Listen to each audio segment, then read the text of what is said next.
Ahem. Fine. Queer the battle stations. We have a new patron.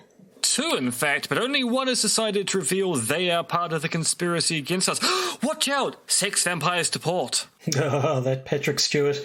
I'll get you one of these days. Yes, Alexios has been revealed as leader of the Transylvanian head of the mysterious Blue Mondays, a vital part of the development of... No, I'm not letting that joke through.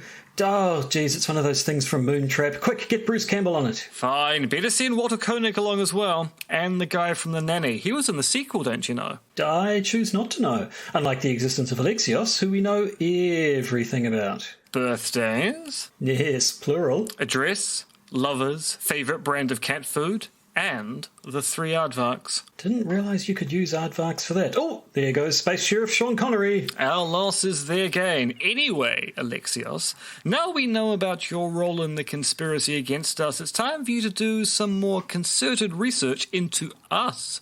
What makes us tick? Just how many your mother jokes do we really make? And are we really hiding a Fnord in every bonus episode? Which is to say, there are quite a lot of bonus episodes to enjoy.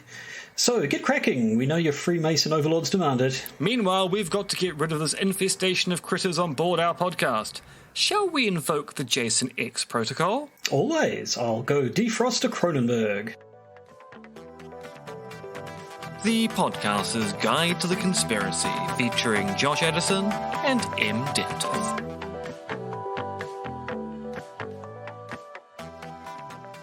Hello and welcome to the Podcaster's Guide to the Conspiracy. Here in Auckland, New Zealand, I'm Josh Edison, and in Zhuhai, China, we have Associate Professor of Philosophy and History's Greatest Monster, in the Godzilla sense, Dr. M. R.X. Dentith. It's true, I am mighty and tall, and I tower over everyone, but in my heart I bring love, and also nuclear fire from my stomach.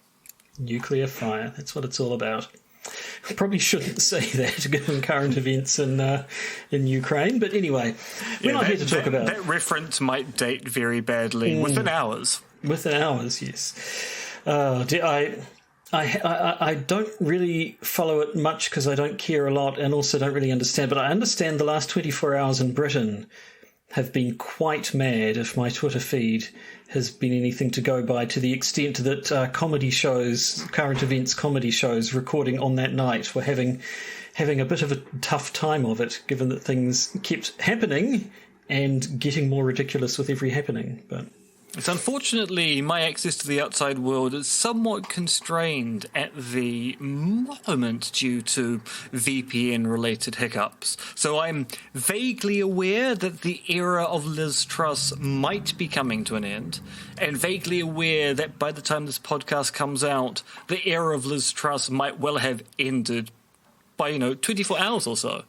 Yes, I just have no idea what's going on at this stage. I don't think the Tories have any idea of what's going on at this stage. Last I heard, they were being whipped to vote against banning fracking, despite the fact that it's in the Tory manifesto that they should be pro getting rid of fracking. But they weren't willing to vote to ban fracking because Labour were the ones who put forward the vote to ban fracking, and they weren't going to allow Labour to act as if they were the government, despite the fact the Tories would have voted in favour of banning fracking if their party had put forward the proposal. Yes, there was a massive... from what I gather, there was a lot of confusion around whether or not it was actually a whipped vote, and a whole bunch of MPs who got up to say they were supporting the vote, despite the fact that they didn't actually agree with it, then were suddenly like, wait, hang on, we don't have to vote for it, what the hell? And there appears to have been actual, physical chaos at certain points, and the vote basically passed, but I think the chief whip resigned halfway through, and I really don't understand what was going on, and probably can't, quite frankly. I don't believe a full understanding of what happened is actually possible. Well, Josh, you have to remember the British are a savage people who've not yet actually embraced civilization, so it's not unusual that in their so-called parliamentary process, they're still trying to iron out the kinks. Eventually, they'll understand how democracy works, and they'll join the rest of the civilized world. Eventually. Yes, well, now potential British savagery probably is a good segue, an appropriate thing to say, given that the topic of this week's episode, which I think we should just get into. Did you have anything else to say at the start? Lassitude? That'll do. Let's chuck in a chime round about here. Yes, no, we are now. This is an audience request, is it? It is, yes. So when we talked about doing our Back to the Conspiracy stuff, people are going, I'm not quite sure whether you've actually covered this in the past, because there's an assumption by new listeners who haven't spent all the time going back through 7 years worth of podcasts, that there are probably topics we've talked about in the past that we don't feel the need to talk about again. So when we talked about doing the Back to the Conspiracy episode, someone said, oh, actually, I'd love to hear more about the whole David Kelly thing. At which point I went, I don't think we've actually done David Kelly. Now, Josh, you did point out we have mentioned David Kelly in news episodes, although, as we'll also note, we didn't actually update people on what happened after we mentioned David Kelly in the news, which indicates that we probably should have done an update to an update at some point. But yes, we're going to talk about the death of David Kelly, who arguably is the person who revealed how dodgy the dodgy dossier was to the world, and then, depending on who you talk to, mysteriously died soon thereafter. Yes. I mean, he did die, or at least... He definitely died. Well, except that some people say he didn't. Well, but most people agree he did die. He did die proximately to the revelation of the dodgy dossier, and people do find that kind of thing ever so slightly suspicious. Yes. So, a bit of background. David Kelly was Chief Inspector of the UN Special Commission involved in the search for WMDs in Iraq. So if you were around in the early 2000s, you'll remember the post-9/11 war in Iraq. You'll remember it was... The excuse they finally settled on, I think, was that they were worried that Iraq had been producing weapons of mass destruction, which they needed to get rid of, and so there's a big hunt for them. The name I remember at the time coming up always was Hans Blix, and I believe Kelly was working directly under Mr. Blix. Yeah, so I believe Kelly was the UK envoy, and Blix was because it was a UN thing overall. Was the actual UN delegate, whatever the formal name is. Yeah. So he was involved in sort of defence-y, intelligence-y sort of stuff prior to that, but he was an expert in, was it biological weapons, or the sort of thing that they were looking for in Iraq anyway? Well, he worked for an organisation called UMSCOM, which was a multinational disarmament body, or at least that's what it said on the tin. Most people think that actually UMSCOM was a Western intelligence tool that was used to enforce sanctions, encourage regime change, and provide the rationale for military intervention. So Kelly was working for an industry that was basically involved in putting sanctions on governments for inappropriate use of weaponry, of which Iraq, of course, in the first Gulf War had been pinged for its use of biological and chemical weapons that were considered by the West to be inappropriate for Iraq to have, despite the fact that the US and the UK had been providing Iraq with said weapons for quite some time. Yes. You're allowed to own them, but you can't display them or use them. That seems to be the West's view on selling weapons of mass destruction. You can buy them from us, but it's illegal to buy them. We're allowed to sell them to you. You're not allowed to buy them from us. You're allowed to give us money. You can give us money. You just can't have the things that you're giving us money for. Yes. And we will physically transport the goods you're not allowed to have to your country. But if you take receipt of them, you've broken the rules. Not us, it's you. Now, Dr. Kelly was no peacenik, was no hippie. He was fine with the original Operation Desert Fox, Iraq War I, First Blood.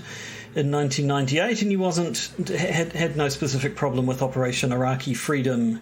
What was the tagline for Rambo 2? Was there one? Oh, it was First Blood Part 2, wasn't it? That was First really Blood weird. Part 2. Yeah. Anyway, the Iraq War 2, he did not, at least publicly, object to, and supposedly the famous dossier, he wasn't particularly opposed to the wording in that either. Apparently, there were suggestions of mobile Iraqi biolabs producing these biological weapons, which I think most people thought was just a ludicrous idea that couldn't possibly exist. But he supposedly told Susan Watts, the science editor for one of BBC's programs, and she's going to come up again, that he was 90% certain they existed. Now, there's this business about his being deported from Kuwait. The unexplained deportation. We don't know why, but apparently he was handcuffed, searched, had his belongings confiscated, and then was deported from Kuwait for some reason.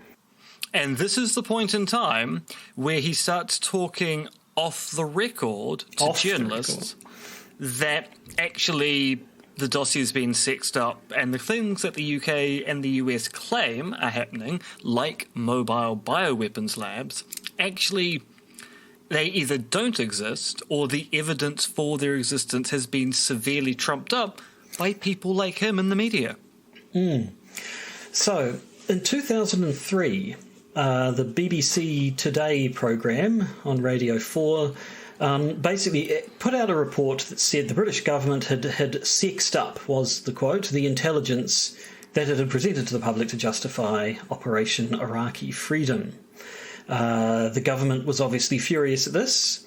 They wanted to know where this information had come from, and basically it was Andrew Gilligan was the BBC journalist who gave this report.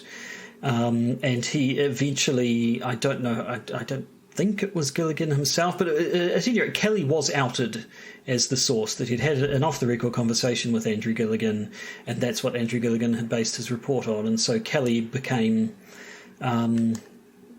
was identified basically as the person, as the individual who had made the government look very, very bad indeed. And not just identified by the government, outed by the government as the source. So essentially the government was going, look, Andrew Gilligan has been given bad information. This bad information has been given to him by Dr. David Kelly.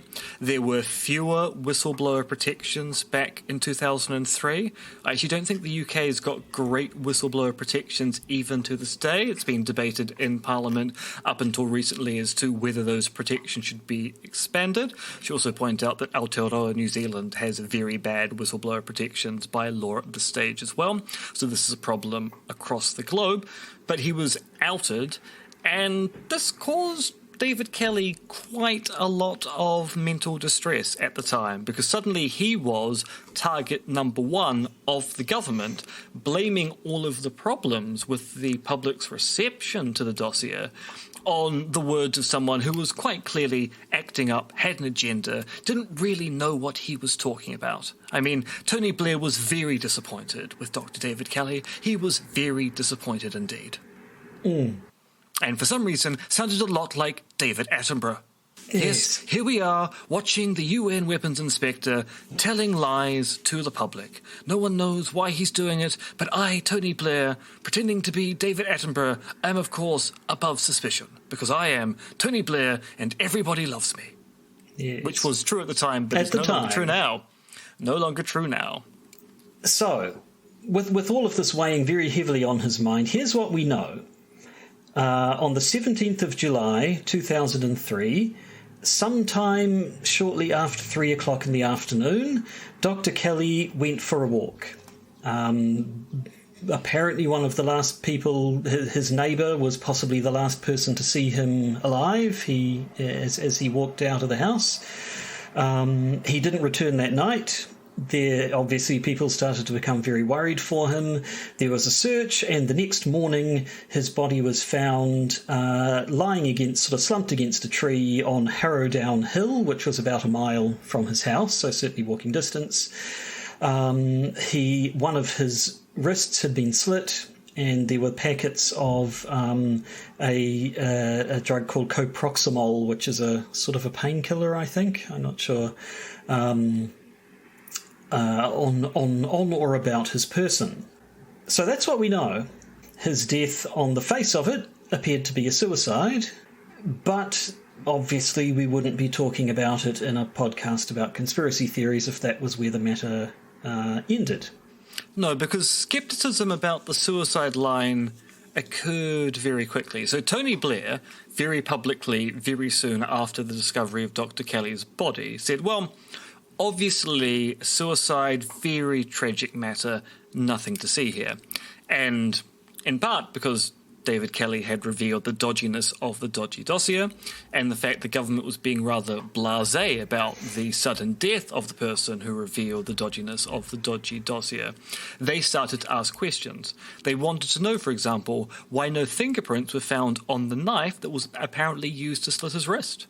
They wanted to know how he was able to maintain the amount of painkillers he had ingested, why his blood and stomach contained only a non-toxic dose of the drug, why he was not spotted by a police helicopter with thermal imaging cameras which flew over the wood where his body was later found, whether he even intended to kill himself because he had left no suicide note behind and had even contacted his daughter that morning to arrange a meeting with her the next day, and why the evidence he had died on his back was ignored despite the fact his corpse was found sitting upright. So it seemed, on the face of it, there were some serious questions that need to be answered to justify the claim that, oh, it was a suicide, despite the fact there are all these weird little inconsistencies.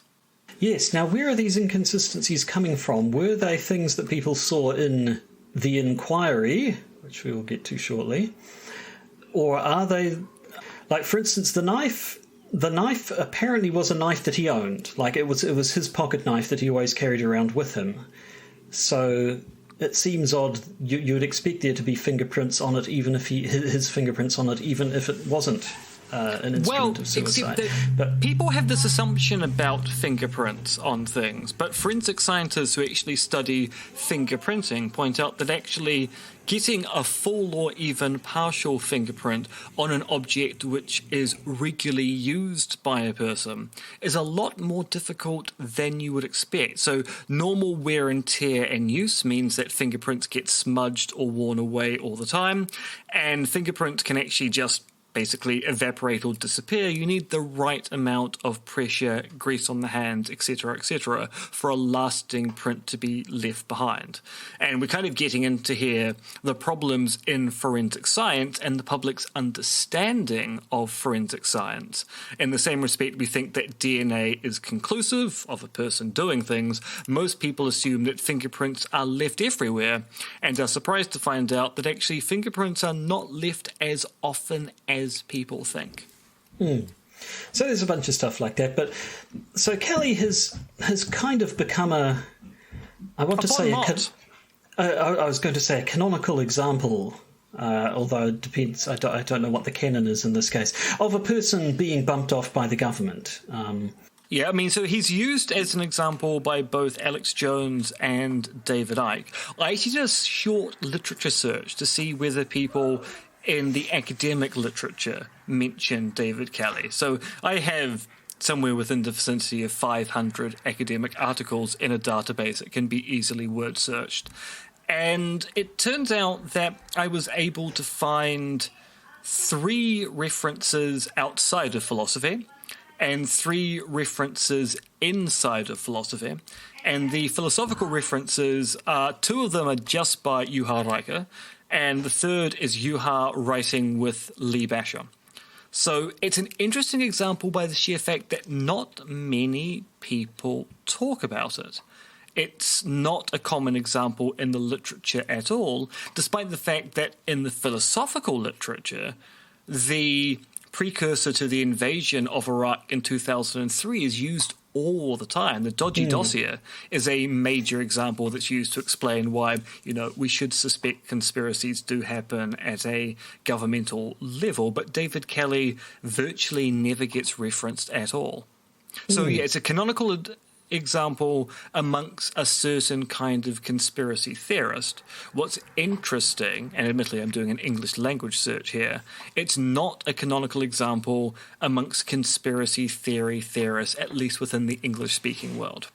So there have been a couple of works suggesting conspiracy in the case of Dr. Kelly's death. In 2007, Norman Baker, who was the Liberal Democrat MP for Lewes at the time, he published a book called The Strange Death of Dr. Kelly, which claims the death was a hit. In 2018, there was a book by Miles Goslett, a former Mail on Sunday journalist, called An Inconvenient Death, How the Establishment Covered Up the David Kelly Affair. So there's been works on it in the past, giving the conspiracy theories, but... And the theories range from it was just a hit, implying that he was sort of killed and the body staged where it was found, or it was not necessarily a straight hit, but he was interrogated and was accidentally killed during some sort of forceful interrogation, and then the body was staged to look like suicide. So you mentioned before some people think he isn't actually dead. Yes, some people think that Janice Kelly, his wife, as well as his daughter, I can't remember if he's got more than one child or not, but basically the family colluded or conspired with the government and with Kelly himself to remove himself from the table. So essentially he didn't die, they simply staged his death, and that's why there are inconsistencies. So sure, it was his knife, but there are no prints there because they had to clean the knife off before they put it in the hand of the person who was killed or whose corpse was used. So there are some people who do think that actually he isn't dead, although those theories seem to have in themselves died away as time has gone by. Those theories are more popular back in 2003 and 2007.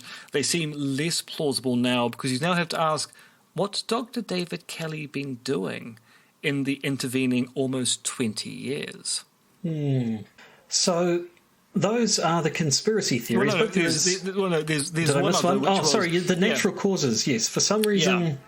Some people think he just died of natural causes, and then someone else staged it to look like a suicide because that's a thing that happens.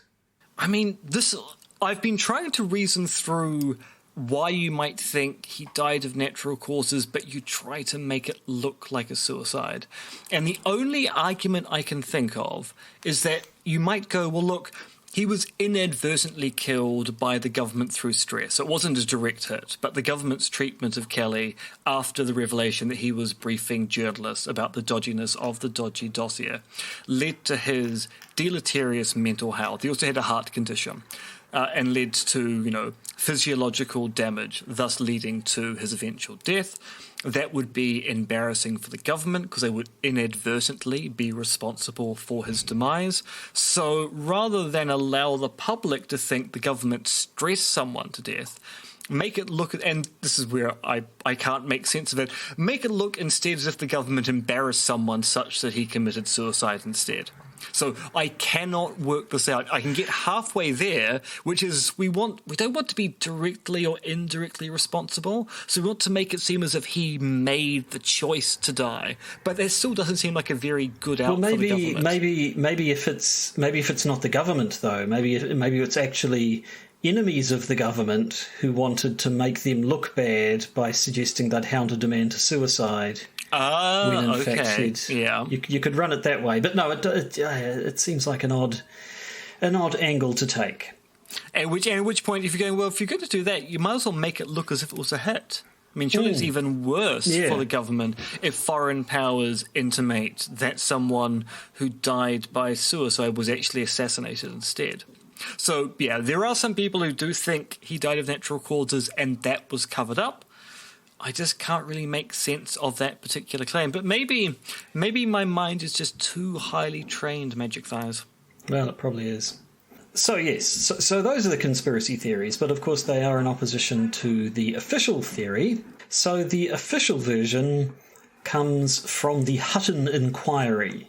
Now, this is apparently something to begin with, because there was an inquiry into his death, not a coroner's inquest, which I don't actually know the difference, to be honest, but an inquest is what you would normally get in case of a suspicious death, I gather, whereas an inquiry is, is it less formal, or is it not specifically medically oriented? What's the difference? So, I don't quite get the difference here, other than a coroner inquest is normally done at the local level, involving the judiciary and the police.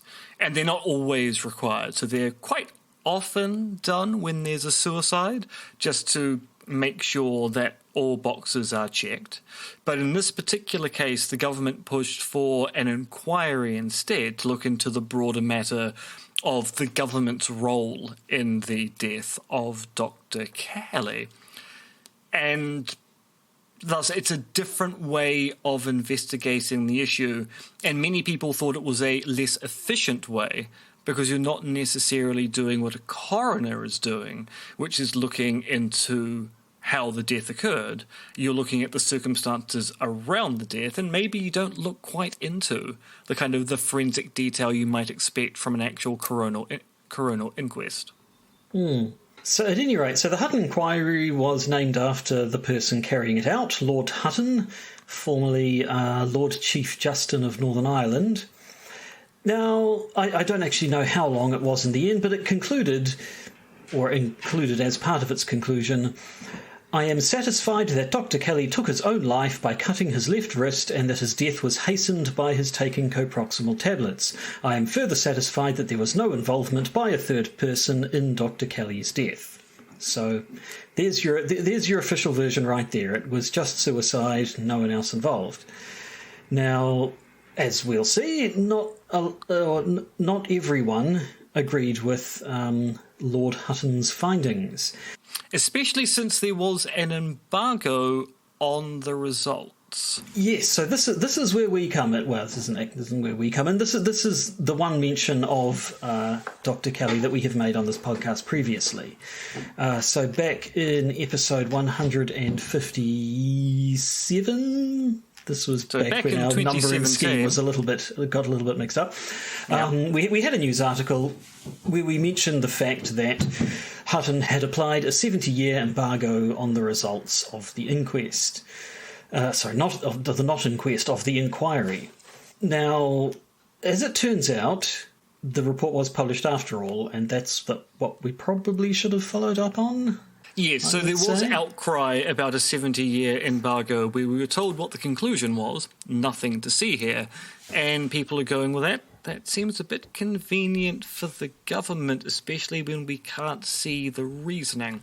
So I believe interested members of the public, open brackets, people who thought there was something very suspicious about the death of David Kelly and the government was covering it up, close brackets, and the media, who may or may not believe that there was a cover-up, all protested saying this embargo it's not appropriate. We need to know the reasoning behind this finding.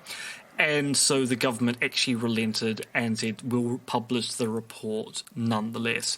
And indeed, what happened afterwards was the Attorney General of the time, Dominic Grieve, was then urged to look into the report to make his own finding, and he reviewed the case, and the discrepancies alleged by people, say, like Norman Baker and the various campaigns that claimed that the inquiry itself was inappropriate and there were still unanswered questions about the death of Dr. David Kelly, and he still found in favour of the suicide hypothesis.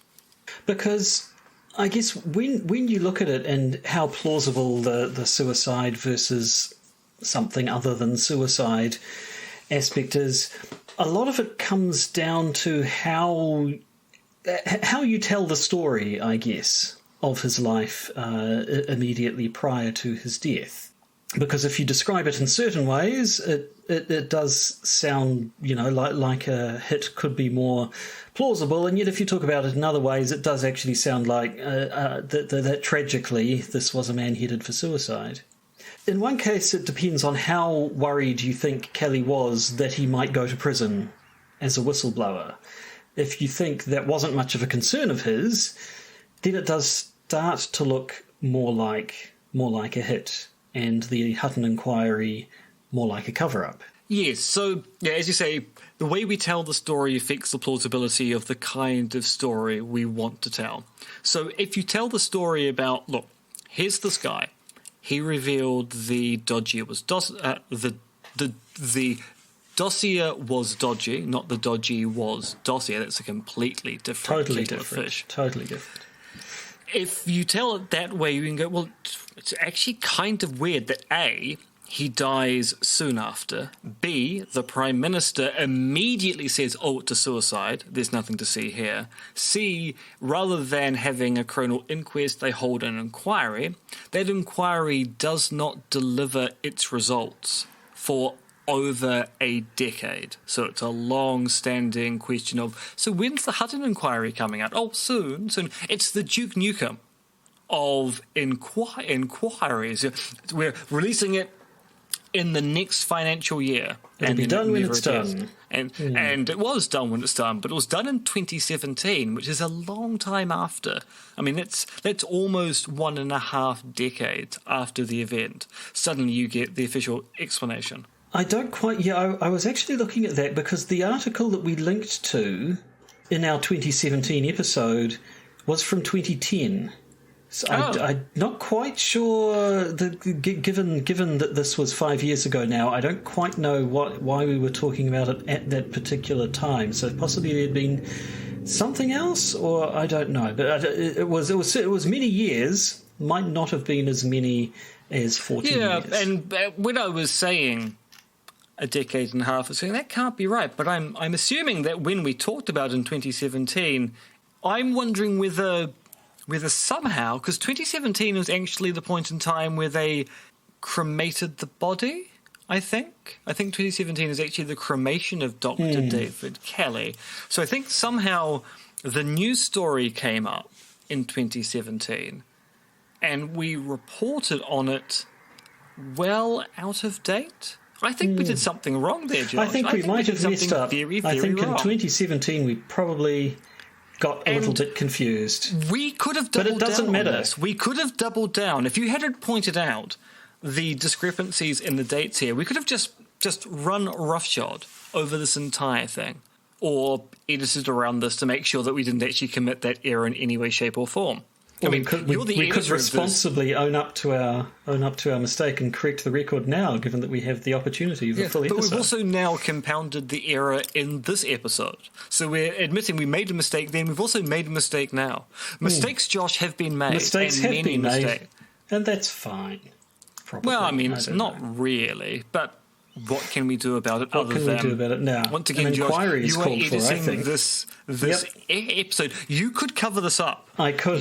I could cover this up. I could make that choice, and no one could stop me. Now, of course, the audience is thinking, is this a bit? Or no, this is incompetence. This is genuine. Is it conspiracy or is it cock-up? I assure you it's cock-up.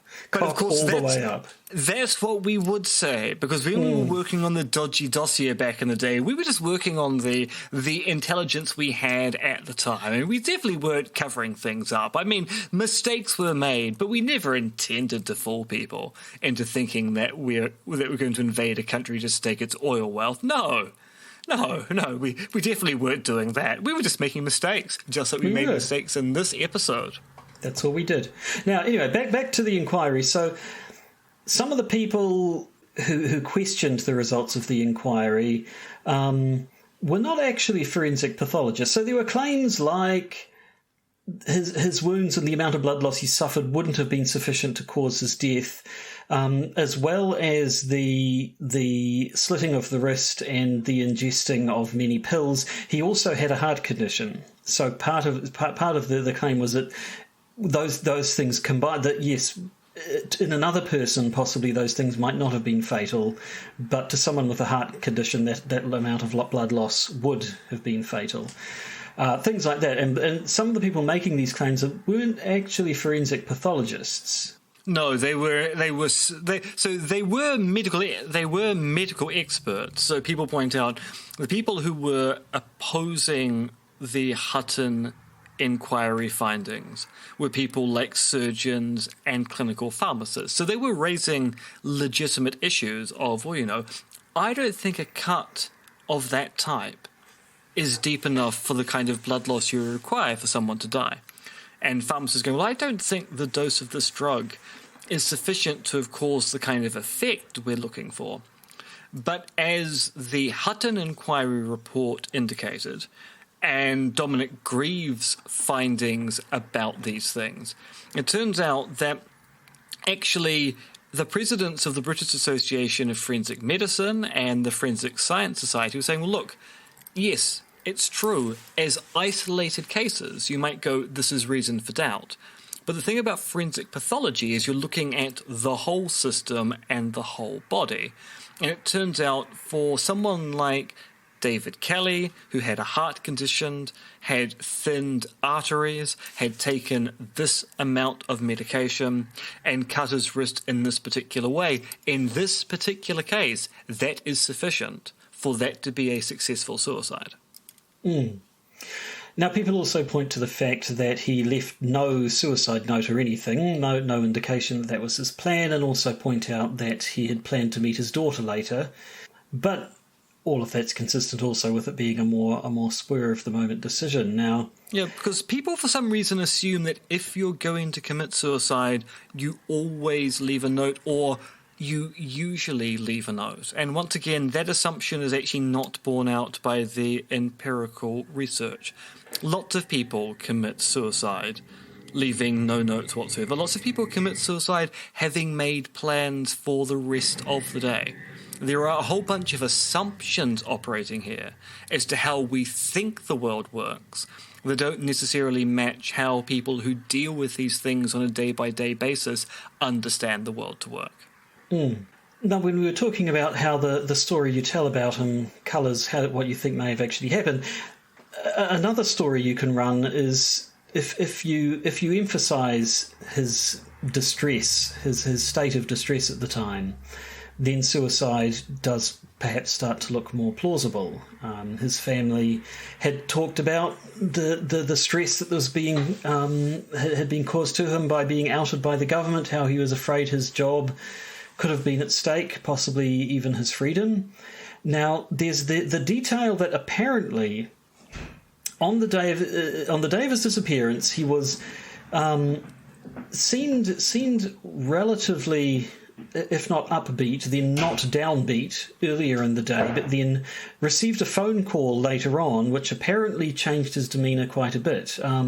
There's something to do with the fact, I think his wife was recovering from a recent illness or injury, and so she was sort of in bed a lot of the time, so didn't know, just heard the phone call and didn't know what had taken place. But then apparently his mood soured quite drastically after that. One person suggested that maybe it was sort of a sympathetic person from the Ministry of Defence ringing to let him know that he was about to get thrown on the coals once again when he had gone on the radio. If you recall, we mentioned Susan Watts, the BBC editor. She had made statements that he had said stuff to her. He had apparently publicly denied that he had said these things, and yet she was about to come out with proof that he had actually said the things he had denied saying. And so there was a suggestion that maybe this phone call was saying, "Hey, just to let you know, Susan Watts has got proof that you said that you did actually say those things," and that maybe that was the last straw. We don't know.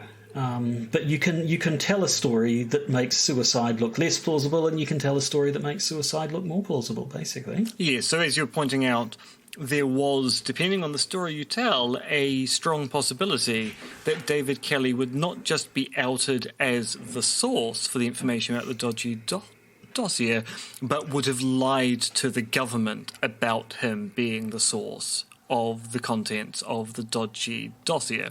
So you would have been outed both as a whistleblower and a liar, and you might be able to get away with one in the public world, but being outed as a liar at the same time would be problematic for people trying to work out what to believe. So there's the case of the cremation, as you said. So 2017 definitely is the year when his body was exhumed and cremated. This was according to the wish of his family. Apparently, his grave had become a bit of a magnet for conspiracy theorists, apparently. There was a group, the Justice for Kelly campaign group, and they'd put placards and notes by his grave, presumably saying this man was killed by the government or something, and they'd held vigils there. This was referred to as desecration of his grave, which, depending on how you define desecration just means treating something not as sacred as you should. So I guess in that sense, it's one of those words which has a lot of baggage. Yeah. Well, actually, what fascinated me about this when I was reading up about it was this paragraph here from a Guardian article. The license for the exhumation was granted by the Chancellor of the Diocese of Oxford.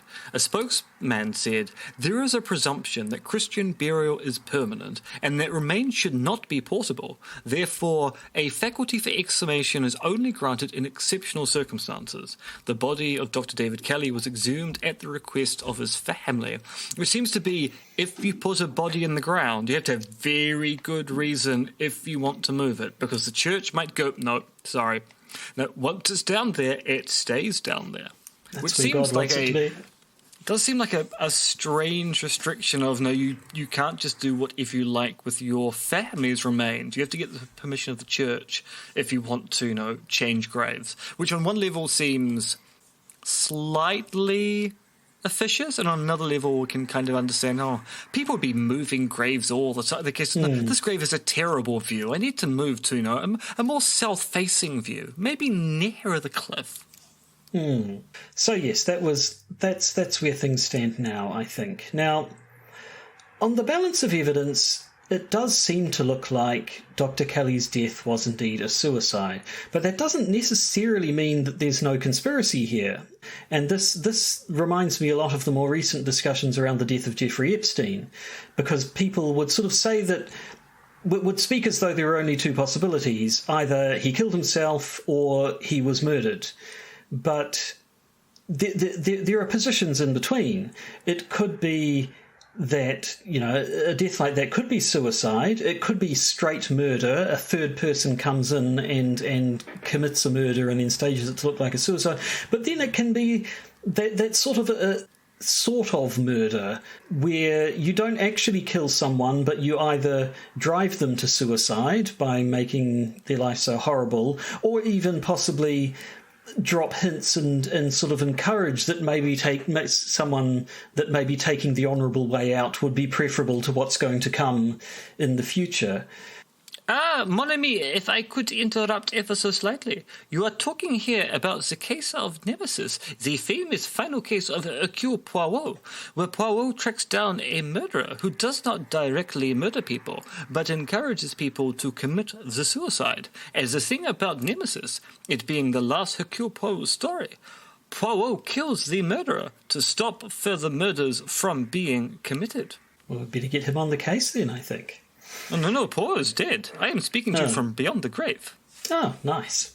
I am now a vampire, don't you know? Poirot, he sucks the blood out of his victims. The little grey cells, they're filled with blood. Excellent. But yes, so as with Epstein, so with Kelly, we don't have to say it was. We have more options than he simply committed suicide or he was killed by a government hitman. The government could be... You could run a line. The government could be responsible for his death and his death happening at his own hand, if you see what I mean. Yeah, indeed. I mean, there are versions of this where that phone call he got from the Ministry of Defence to someone saying, well, look, things are going to get pretty bad for you, David. But, if you were to take the easy way out, I mean, we can ensure that your name doesn't get dragged through the mud any further. Your family's not going to be affected by things. We're not saying that you should. I'm just saying that, you could make the problem disappear, David. You could make it disappear. And yes, you can imagine us, and that is something you might end up going, rather than having an inquest looking at the phone calls that occurred that day, let's have a long-ranging inquiry that takes around about 5 years to fulfill, and then put an embargo upon the results so that no one ever finds out about what was happening with phone calls from the Ministry of Defence, or at least by the time the results do come out, no one's going to be able to double-check exactly who he was talking to and for what reason. I think to finish things off, this did remind me of a couple of other suspicious suicides that I've been hearing about recently. I keep banging on about the Behind the Bastards episode because I've been going through its back catalogue, basically, and it's a very interesting podcast. The recent episodes are about MKUltra, and as part of that, it talks about the death of Frank Olson, who was a man who basically apparently was involved in MKUltra and objected strongly to the way they were treating people, and then was at a meeting. If you know anything about MKUltra, eventually it kind of degenerates into CIA people just dosing everyone with acid. Anyone who happened to be near them to kind of just see what would happen. Olson and a bunch of other people were at a meeting where everyone was dosed with acid. His demeanour changed quite markedly over the next couple of days, and then a short while later he died from falling out of the room of a hotel that he was staying in. That one looks a hell of a lot more dodgy, in comparison with this sort of thing. There was someone who really seemed to have no motive for suicide whatsoever, is then put in a stressful situation, and then was apparently there was another agent sort of present in the hotel room or something as well. Something like that. You have a much harder time telling a story of it being not involving the government. The other one that just occurred to me now is there was also I've also been reading about the death of Gary Webb. Gary Webb was a journalist. Yes, the good old Gary Webb story. Gary Webb was a journalist who basically broke the Iran-Contra affair, essentially. He wrote the story called Dark Alliance, and in 3 parts. Yep, which basically blew the lid off Iran-Contra. Now, he got a hell of a lot of grief for this, in part because he didn't work for a major newspaper, and so the big newspapers, the big American newspapers at the time, were actually more than anything were angry at him for having scooped them. And so they devoted a hell of a lot of time and resource to basically destroying him and his reporting. And unfortunately, because he wasn't working with the major newspaper and possibly didn't have the level of editorial insight that he might have at a major one, his piece, while broadly right, was well quite true, did have some sort of relatively basic errors of fact, which they sort of pounced on and tried to discredit him completely. Now, he was found dead in his home in 2004 with 2 gunshot wounds to the head. And some people immediately were like, how do you shoot yourself twice in the head? But apparently the coroner was like, well, that can happen. If the first shot, it's possible to shoot yourself non-fatally if you get the angle wrong, and then either because you've just shot yourself in the head and you're determined to finish the job, you fire again, or you just jerk and fire again, or who knows what. It isn't actually as unlikely as it sounds. It's one of those things that sounds impossible, and then you go, actually, it is physically possible after all. And in this particular case, I mean, this guy his life had largely been ruined. He had been dragged through the mud by powerful organisations. I mean, it's weird that the major newspapers were essentially defending the CIA in this case against this one dude. But his wife apparently has said that she doesn't believe it could have been anything but suicide. Like, she knew how incredibly depressed he had been and how this had been weighing on him. But the thing that gets me is there's a movie about Gary Webb and his death. I think he's played by Jeremy Renner, I think. And the movie talks about him and then finishes with it's called Kill the Messenger. That's right, Kill the Messenger. And he is played by, yes, Jeremy Renner. So there's an epilogue to the film that says, in 2004, he was found dead in his apartment, shot twice in the head. His death was ruled a suicide, which triggered me a little bit, because that phrase, their death was ruled a suicide, is almost a cliche of conspiracy theories. Because there's an ellipsis at the end, which is his death was ruled a suicide, but we all know it wasn't.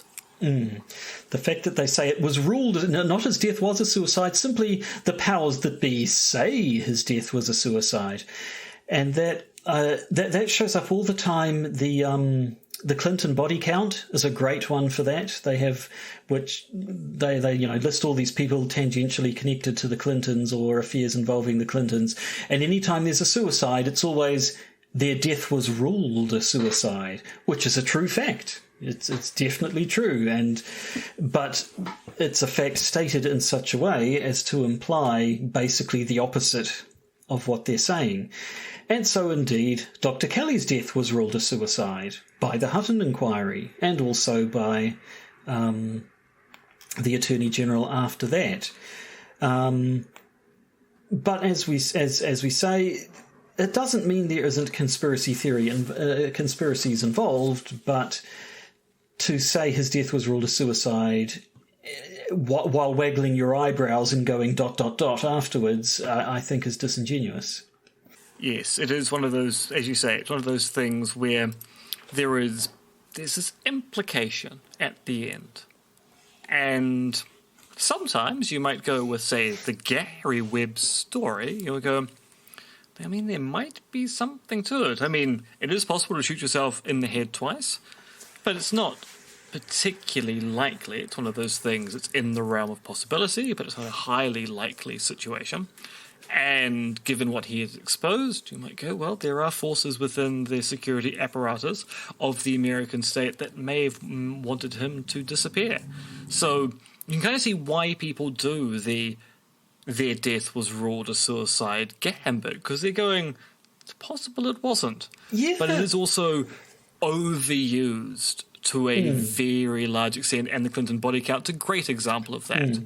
I mean, it's the same respect we're seeing now with COVID-19 conspiracy theories, where people go, oh, yeah, and this person, they had their vaccination and then they died. And then you go, so how long was it between the vaccination and death? Oh, 1.5 years. Well, it's definitely the vaccination that killed them, not the heavy drinking and smoking they engaged in. No, it's a vaccination-related death. Okay, so yes, it's true. Soon it is going to be almost every death is going to be associated with a vaccination, because a lot of people have been vaccinated, and and I will state, for the record, 100% of people who have been vaccinated will die eventually. So there's going to be a 100% death rate associated with vaccinated people in the next 100 years. Which is chilling when you think about it. It but is. No, I actually almost have a bit of a problem with this idea that there is that sort of suspicion, the government might want to get rid of these people, so it's plausible that they'd bump them off, because I can understand the government or the whatever powers that be having a motive to dispose of someone who where there's a danger of them making the government look bad or something. But after the damage has already been done, I don't really see what would be achieved. Gary Webb's story had been published. Kelly's, people knew that Kelly's had already blabbed, and it was known he'd been blabbed. And there doesn't seem to be a lot that could have been gained by silencing him after the fact, unless you think they're petty enough that they're just indulging in revenge. Or you think there's more that could come out. So, for example, so the argument you're putting forward is the kind of argument that David Aaronovitch runs around Norman Baker's claims about the death of David Kelly in Aaronovich's books, Voodoo History. And he argues that, look, Kelly had already revealed everything he knew. He'd already embarrassed the government. As you say, there's no point killing someone when they've already done the damage. But people like Baker, and I think to a lesser extent Goslett, go, yeah, but he had more information. I mean, when you actually look at the things that David Kelly was involved in, it's actually in the notes, it's pointed out that he'd actually been involved in some fairly dodgy cover-ups during his professional career. So it was really only after the deportation from Kuwait where he decided that in this particular case, he wasn't going to adhere to the official line. He was going to reveal to journalists that actually this particular sanction regime that's been put against Iraq due to the development of weapons of mass destruction is based on a tissue of lies. But he'd been involved in other dodgy cover-ups or cover-up adjacent activities in the past. And so you might be concerned if you're, say, a member of MI5 or a member of the cabinet that Kelly's revealed this thing we've done which is wrong. There's some valence to the fact he could I suppose reveal if other stuff if he's as well. established a precedent as a leaker, then what else is he going to leak? Yes, I don't know. Anyway, we're sort of into speculation now, which probably means we've said everything constructive that we need to say. Oh, yes, so I found a bit. So Kelly worked at Porton Downs, and he had been involved in Operation Dark Harvest. Where do people get these names from? Oh, we're going to call our operation Dark Harvest, and that was Britain's tacit cooperation with the apartheid regime in South Africa in their biological weapons program. He'd been at least tangentially involved in biological weapon material exports to Baghdad. There were things that he had been involved in he could have leaked. Yeah. So, yes, I don't know. We don't... as with basically everything we get to in the end, we'll never really know 100% for sure. And if we've reached that point, I guess we've reached the point of the end of this episode. So we have. Now, Josh, what's coming up in the bonus episode this week? I have not a goddamn clue. We'll come up with something, I'm sure. Yeah, because really as mentioned at the top of the episode, due to VPN-related woes, I've basically been exiled from the rest of the internet, so my usual harvesting of stories has basically been curtailed by a lack of internet access. Seems the only sites I can routinely access are computer gaming sites, and there's not much conspiratorial going on there at all, although there's a lot of chatter about what may or may not have happened with the voice acting for Bayonetta 3. Yes. Yes, so we'll come up with something. I'm sure it'll be really interesting, and I'm sure you really, really want to hear it. And if you do, then you'll need to be one of our patrons. You can become one by going to patreon.com and searching for the Podcaster's Guide to the Conspiracy and sign yourself up. But if that wasn't enough to entice you, this idea that we're probably just going to make some shit up off the top of our heads to fill 20 minutes or so, if that's not enough for you, well, no pleasing everybody, I guess. You're one of our listeners, and that's just fine. So, indeed, thank you for listening to the end of this very episode, and now is the end of this very episode, which I will signal in the traditional manner by saying goodbye. Goodbye, Lassitude. The Podcaster's Guide to the Conspiracy stars Josh Addison and myself, Associate Professor MRX Dentith. Our show's producers are Tom and Philip, plus another mysterious anonymous donor. You can contact Josh and myself at podcastconspiracy@gmail.com, and please do consider joining our Patreon. And remember, they're coming to get you, Barbara.